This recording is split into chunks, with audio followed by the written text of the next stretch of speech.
എല്ലാവർക്കും സുഖമാണെന്ന് വിശ്വസിക്കുന്നു. ഡെയിലി അപ്ഡേറ്റിലേക്ക് എല്ലാ ആളുകൾക്കും സ്വാഗതം. നാളെ സെപ്റ്റംബർ 15-ാം തീയതി തിരുവോണ ദിവസവും തുറന്നുള്ള ദിവസങ്ങളിലും നിങ്ങൾ അറിഞ്ഞിരിക്കേണ്ട വളരെ പ്രധാനപ്പെട്ട കാര്യങ്ങളാണ് ഈ ഒരു വീഡിയോയിൽ വ്യക്തമാക്കുന്നത്. വീഡിയോയുടെ വിശദാംശങ്ങളിലേക്ക് കടക്കുന്നതിന് മുമ്പ് കൂടുതൽ ആളുകളിലേക്ക് ഇൻഫർമേഷൻ എത്താൻ ഷെയർ ചെയ്യുക, ലൈക്ക് ചെയ്യുക, ഫേസ്ബുക്കിലൂടെ കാണുന്ന ആളുകൾ ഫോളോ ചെയ്യുക. വീഡിയോയുടെ വിശദമായ വിവരങ്ങളിലേക്ക് വരാം. ആദ്യത്തെ അറിയിപ്പായിട്ട് പറയാനുള്ളത്, തിരുവോണത്തലേന്ന് കേരളത്തിൽ വീണ്ടും നിപ ആശങ്ക. മലപ്പുറം വണ്ടൂർ നടുവട്ടത്ത് യുവാവ് മരിച്ചത് നിപ ബാധിച്ച് എന്ന് സംശയം.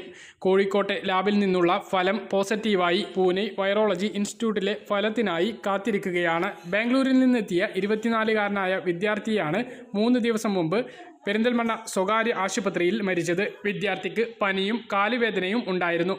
മരണകാരണം കണ്ടെത്താൻ ആകാത്തതിനാലാണ് ആരോഗ്യവകുപ്പ് നിപ പരിശോധന നടത്തുന്നത്. ആലപ്പുഴയിലെ വൈറോളജി ഇൻസ്റ്റിറ്റ്യൂട്ടിലേക്കും സാമ്പിൾ പരിശോധനയ്ക്ക് അയക്കും. നിപ ലക്ഷണങ്ങൾ കാണിച്ചതിനെ തുടർന്നായിരുന്നു പരിശോധന.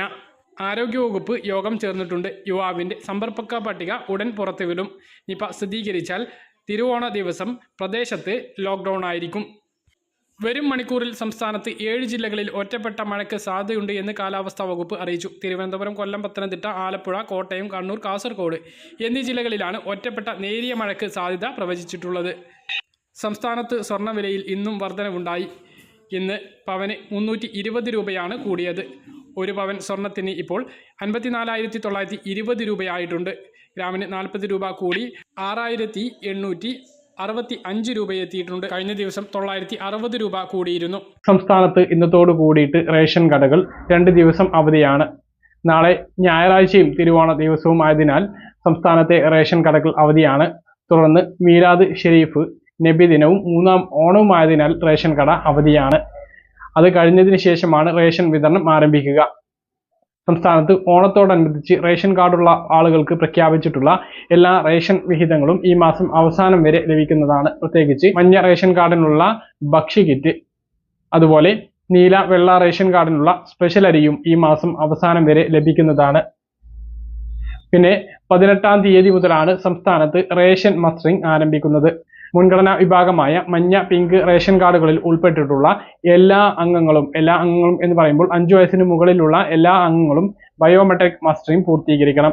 എങ്കിൽ മാത്രമേ അവർക്കുള്ള റേഷൻ വിഹിതങ്ങൾ കേന്ദ്രത്തിന്റെ ഭാഗത്തുനിന്നും ലഭിക്കുകയുള്ളൂ. നേരത്തെ മസ്റ്ററിംഗ് നടത്തിയപ്പോൾ സെർവർ തകരാറിനെ തുടർന്ന് മസ്റ്ററിംഗ് നിർത്തിവെക്കുകയും പിന്നീട് ഇലക്ഷൻ കാരണം ഇത് നീണ്ടുപോവുകയുമായിരുന്നു. ഇപ്പോഴാണ് വീണ്ടും മസ്റ്ററിംഗ് പ്രഖ്യാപിച്ചിട്ടുള്ളത്. സംസ്ഥാനത്ത് 3 ഘട്ടങ്ങളിലായിട്ടാണ് മസ്റ്ററിംഗ് നടത്തുന്നത്. 18 മുതൽ 24-ാം തീയതി വരെ തിരുവനന്തപുരം ജില്ലയിലും 25-ാം തീയതി മുതൽ ഒക്ടോബർ 1-ാം തീയതി വരെ കൊല്ലം, പത്തനംതിട്ട, ആലപ്പുഴ, ഇടുക്കി, എറണാകുളം, തൃശൂർ ജില്ലകളിലും ഒക്ടോബർ 3-ാം തീയതി മുതൽ 8-ാം തീയതി വരെ പാലക്കാട്, മലപ്പുറം, കോഴിക്കോട്, വയനാട്, കണ്ണൂർ, കാസർഗോഡ് ജില്ലകളിലുമാണ് മസ്റ്ററിംഗ് നടത്തുന്നത്. മസ്റ്ററിംഗ് നടത്തിയാൽ മാത്രമേ തുടർന്നങ്ങോട്ട് മഞ്ഞ, പിങ്ക് റേഷൻ കാർഡുകളിൽ ഉൾപ്പെട്ടിട്ടുള്ള ആളുകൾക്ക് റേഷൻ വിഹിതങ്ങൾ ലഭിക്കുകയുള്ളൂ. കിടപ്പ് രോഗികളാണ് റേഷൻ കാർഡിലുള്ള അംഗങ്ങൾ എങ്കിൽ അവരുടെ മസ്റ്ററിംഗ് പൂർത്തീകരിക്കാൻ അതാത് റേഷനിംഗ് ഇൻസ്പെക്ടർമാർ വീടുകളിലെത്തി സൗകര്യം ഒരുക്കും എന്നാണ് ഇപ്പോൾ അറിയിപ്പ് വന്നിട്ടുള്ളത്. അതേസമയം വിദേശത്തുള്ള ആളുകളെ എങ്ങനെ മസ്റ്ററിംഗ് പൂർത്തീകരിക്കും എന്നുള്ളതിനെ കുറിച്ചുള്ള അറിയിപ്പുകൾ വന്നിട്ടില്ല. എന്തായാലും മസ്റ്ററിംഗ് പൂർത്തീകരിക്കണം എന്നുള്ളത് നിർബന്ധമാണ്. വിദേശത്തൊരാൾ ജോലിക്കാണ് എങ്കിൽ അവർക്ക് മുൻഗണനാ റേഷൻ കാർഡിന് അർഹതയില്ല എന്നുള്ളതാണ്. NRK നീല വെള്ള റേഷൻ കാർഡിൽ ഉൾപ്പെട്ടിട്ടുള്ള ആളുകൾക്ക് മാത്രമാണ് അർഹത ഉള്ളത്. അതുകൊണ്ട് തന്നെ മഞ്ഞ, പിങ്ക് റേഷൻ കാർഡുള്ള ആളുകൾ എല്ലാവരും മസ്റ്ററിംഗ് പൂർത്തീകരിക്കേണ്ടതായിട്ട് വരും. മസ്റ്ററിംഗ് തുടങ്ങുന്ന സമയത്ത് ബയോമെട്രിക് പരാജയപ്പെടാതിരിക്കാൻ നിങ്ങളുടെ ആധാർ കാർഡ് അപ്ഡേറ്റ് ചെയ്യുന്നത് നല്ലതായിരിക്കും.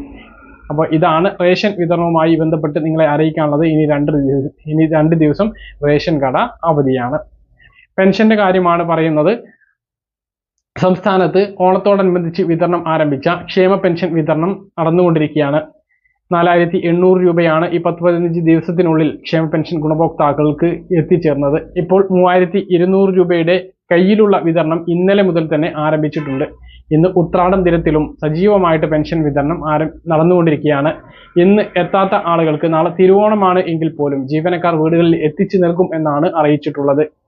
പെൻഷൻ വാങ്ങുന്ന ഗുണഭോക്താക്കൾക്ക് 3 മാസത്തെ ഓഗസ്റ്റ്, സെപ്റ്റംബർ, അതുപോലെ തന്നെ ഒരു കുടിശ്ശിക ഇങ്ങനെ 4,800 2 തവണകളായിട്ട് ലഭിച്ചത് വളരെയധികം ആശ്വാസമായി. കേന്ദ്രവിഹിതം കുറവുള്ള ആളുകൾക്ക് 8 ലക്ഷത്തോളം ആളുകൾക്കാണ് ആ ഒരു കുറവുള്ളത്. അങ്ങനെയുള്ള ആളുകൾക്ക് 2 മാസത്തേത് വിതരണം ചെയ്തപ്പോൾ 600 കുറവുണ്ടായിരുന്നു, അതുപോലെ 400 കുറവുണ്ടായിരുന്നു. ആ ഒരു പെൻഷൻ വിതരണവും ഇപ്പോൾ അക്കൗണ്ടിലേക്ക് ആരംഭിച്ചിട്ടുണ്ട്. ആ ഒരു തുക എത്താത്ത ആളുകൾ ശ്രദ്ധിക്കുക. പല ആളുകൾക്കും മാസങ്ങളായിട്ട് ആ ഒരു തുക ലഭിക്കുന്നില്ല എന്നുള്ള കമന്റുകൾ കാണാനിടയായി. അങ്ങനെയുള്ള ആളുകൾ ശ്രദ്ധിക്കുക. നിങ്ങൾക്ക് അത് ലഭിക്കാത്തതിന് എന്തെങ്കിലും കാരണമുണ്ടാകും. അങ്ങനെയെങ്കിൽ നിങ്ങളുടെ ആധാർ കാർഡിന്റെ പകർ തദ്ദേശ സ്ഥാപനങ്ങളിൽ, നിങ്ങളുടെ പഞ്ചായത്ത് അല്ലെങ്കിൽ മുനിസിപ്പാലിറ്റിയിൽ നൽകേണ്ടതാണ്. ബാങ്ക് അക്കൗണ്ടിൽ ആധാർ സീഡിംഗ് നടത്തിയിട്ടുണ്ട് എന്നും ഉറപ്പുവരുത്തേണ്ടതാണ്. സംസ്ഥാന പെൻഷൻ വിഹിതം ലഭിക്കുന്നതിന് ആധാർ സീഡിംഗ് നിർബന്ധമില്ല. പക്ഷേ കേന്ദ്ര വിഹിതം ലഭിക്കുന്നതിന് ബാങ്ക് അക്കൗണ്ട് ആധാർ സീഡിംഗ് നടത്തിയിരിക്കണം. അപ്പോൾ എല്ലാ ആളുകളും അത് മനസ്സിലാക്കുക. പിന്നൊന്ന് പെൻഷൻ മസ്റ്ററിങ്ങിന്റെ കാര്യമാണ്. അടുത്ത മാസം മുതൽ പെൻഷൻ ലഭിക്കണമെങ്കിൽ മസ്റ്ററിംഗ് പൂർത്തീകരിക്കണം. ഈ മാസം 30-ാം തീയതി വരെയാണ് മസ്റ്ററിങ്ങിന് സമയം അനുവദിച്ചിട്ടുള്ളത്. ആളുകളും ഈ കാര്യം ശ്രദ്ധിക്കണമെന്ന് പ്രധാനമായിട്ട് ഓർപ്പിക്കുകയാണ്. അപ്പോൾ പെൻഷൻ വിതരണം ഇപ്പോൾ സജീവമായിട്ട് നടന്നുകൊണ്ടിരിക്കുകയാണ് എന്നുള്ളതാണ്. ഇനി മസ്റ്ററിംഗ് കഴിഞ്ഞാൽ വരുമാന സർട്ടിഫിക്കറ്റ് ആവശ്യപ്പെടും. അത് കഴിഞ്ഞാൽ വീട് കയറിയിട്ടുള്ള പരിശോധന ഉണ്ടാകും. അനർഹരെ പുറത്താക്കുന്നതിന് വേണ്ടിയിട്ടുള്ള നടപടികൾ ഉണ്ടാകും എന്നുള്ള റിപ്പോർട്ടുകളെല്ലാം വരുന്നുണ്ട്. ഔദ്യോഗികമായിട്ടുള്ള അറിയിപ്പൊന്നും ലഭിച്ചിട്ടില്ല എങ്കിലും അങ്ങനെയുള്ള അറിയിപ്പുകൾ, അങ്ങനെയുള്ള വിവരങ്ങൾ വരുന്നുണ്ട്. അങ്ങനെയെങ്കിൽ ഒരുപാട് ആളുകൾ പെൻഷൻ പട്ടികയിൽ നിന്ന് പുറത്താകുന്ന ഒരു സാഹചര്യം കൂടി ഉണ്ടാകും. അപ്പോൾ ഇതാണ് ഒരു പ്രധാനപ്പെട്ട അറിയിപ്പായിട്ട് പറയാനുള്ളത്. വളരെ പ്രധാനപ്പെട്ട ഒരു അറിയിപ്പ്, എല്ലാ ആളുകളും ജാഗ്രത പാലിക്കേണ്ടതാണ്. ആലുവ MLA ഒരു മുന്നറിയിപ്പായിട്ട് നമ്മോട് പറഞ്ഞിട്ടുള്ള ഒരു കാര്യമാണ്. കഴിഞ്ഞ ദിവസം ആലുവ MLA അൻവർ സാദാത്തിന്റെ വീട്ടിലേക്ക് ഒരു ഫോൺ കോൾ എത്തി. ഡൽഹിയിൽ പഠിക്കുന്ന മകളെ പോലീസ് അറസ്റ്റ് ചെയ്തിരിക്കുന്നു എന്ന് പറഞ്ഞാണ് അങ്ങനെ ഒരു ഫോൺ കോൾ എത്തിയത്. വാട്സപ്പിലാണ് ഫോൺ കോൾ എത്തിയത്. വാട്സപ്പ് പ്രൊഫൈൽ പിക്ചർ ഒരു ഉന്നത പോലീസ് ഉദ്യോഗസ്ഥൻ്റെതായിരുന്നു.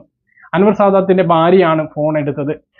ഭാര്യ ആദ്യം ഒന്ന് ഞെട്ടി എങ്കിലും ഉടനെ തന്നെ ഫോൺ കട്ട് ചെയ്ത് അൻവർ സാദാത്ത് MLA ഈ വിവരം അറിയിക്കുകയായിരുന്നു. MLA ഉടനെ തന്നെ ഡൽഹി പഠിക്കുന്ന മകളെ ബന്ധപ്പെട്ടു. മകൾ സേഫ് ആണ് എന്ന് ഉറപ്പായി. അപ്പോൾ ഇത് ഒരു തട്ടിപ്പാണ് എന്ന് മനസ്സിലാവുകയും സൈബർ സെല്ലിലും പോലീസിലും പരാതി നൽകിയിട്ടുണ്ട്. തന്റെ മകളുടെയും ഭാര്യയുടെയും വിവരങ്ങൾ തട്ടിപ്പുകാർക്ക് എങ്ങനെ ലഭിച്ചു എന്ന് അൻവർ സാദാത്ത് MLA ചോദിച്ചു.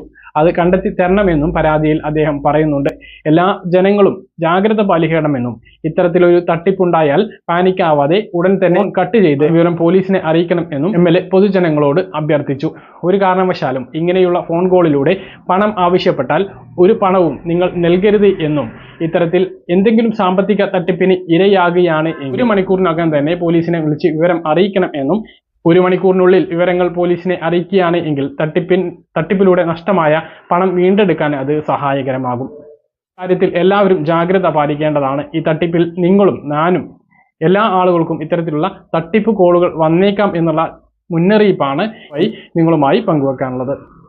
മറ്റൊരു പ്രധാനപ്പെട്ട അറിയിപ്പ്, പ്രധാനമന്ത്രി ആയുഷ്മാൻ ഭാരത് യോജന പദ്ധതിയിലേക്ക് കൂടുതൽ ആളുകളെ ഉൾപ്പെടുത്തുന്നതിന് വേണ്ടിയിട്ടുള്ള നടപടികൾ കേന്ദ്ര സർക്കാർ ഇറക്കി.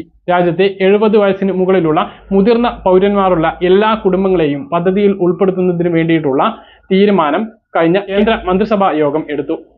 കേന്ദ്രമന്ത്രി അശ്വിനി വൈഷ്ണവാണ് ഈ കാര്യം വ്യക്തമാക്കിയത്. നിലവിൽ ആയുഷ്മാൻ ഭാരത് പദ്ധതിയിൽ അംഗങ്ങളല്ലാത്ത കുടുംബങ്ങളിൽ 70 വയസ്സിന് മുകളിൽ മുതിർന്ന പൗരന്മാരുള്ള ആളുകളെ മറ്റൊരു മുൻഗണനാ മാനദണ്ഡങ്ങളും നോക്കാതെയാണ് പദ്ധതിയിൽ ഉൾപ്പെടുത്തുന്നത്.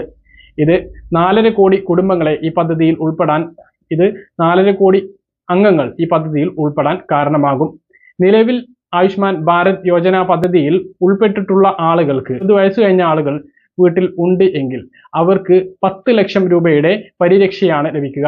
അതേസമയം നിലവിൽ 5 ലക്ഷം എല്ലാ കുടുംബാംഗങ്ങൾക്കും കൂടുതലുള്ള 5 ലക്ഷം മുതിർന്ന പൗരന് മാത്രവുമാണ് ലഭിക്കുക. ഇങ്ങനെയുള്ള അറിയിപ്പാണ് ഇപ്പോൾ വന്നിട്ടുള്ളത്. ഇതിൽ എങ്ങനെ ചേരണം, പുതിയ കാർഡ് എങ്ങനെ എടുക്കണം എന്നതുമായി ബന്ധപ്പെട്ട് കേന്ദ്ര സർക്കാർ അറിയിപ്പ് വരുമ്പോൾ കൃത്യസമയത്ത് നിങ്ങളെ അറിയിക്കുന്നതാണ്. പറഞ്ഞ കാര്യങ്ങൾ കൃത്യമായിട്ട് മനസ്സിലാണെന്ന് കരുതുന്നു. ഇതുപോലുള്ള ഇൻഫർമേഷൻ ലഭിക്കാൻ ചാനൽ സബ്സ്ക്രൈബ് ചെയ്യുക, ബെൽ ഐക്കൺ എനേബിൾ ചെയ്ത് വെക്കുക. മറ്റൊരു വീഡിയോയുമായി നമുക്ക് വീണ്ടും കാണാം. ബൈ.